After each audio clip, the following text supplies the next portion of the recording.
For those of you that know me well, know that I'm a huge sports fan.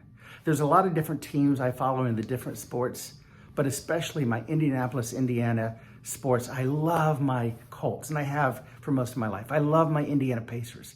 Now, the problem with that, the last decade at least in both of those categories, is they've been down. They've been lost. Every season, you hope for something good to happen, and generally, and almost always, it fails.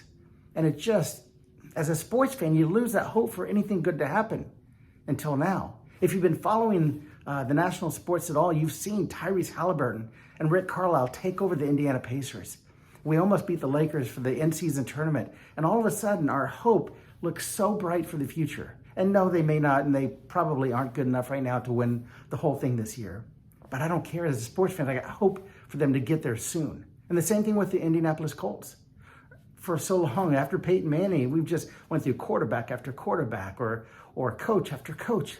And now we've got a good young coach doing incredible things with a backup quarterback, because we have a rising star quarterback who I think is going to be really good when he comes off the injured list next year. So we have hope for the future, and that's what you want, right? As a sports fan, you want hope for something good to come going forward.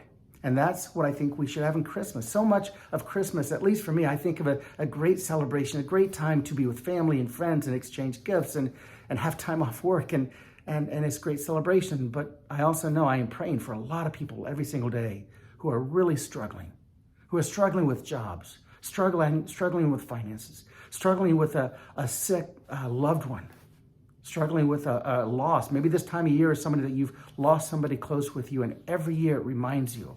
And I try to have empathy. I don't know what that's like in most cases, but I try to have empathy and pause my thoughts and feelings to understand theirs so that I can show concern and love to you guys. But there is hope. So no matter what situation you're in, I'm reminded of the verse that Jesus tells us in John 3:16. And even if you're not a Christian, you've heard this, right? You've heard this. For God so loved the world. That means all the world, no matter what color, what nationality, what background, what socioeconomical background. Everybody so loved the world that he gave his only son. He gave the greatest gift you could ever give for hope for the future. So if you're needing hope, there is hope for all of you.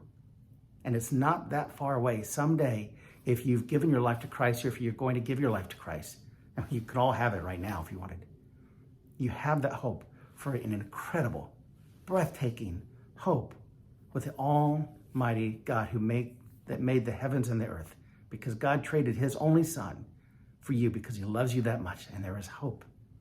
Merry Christmas.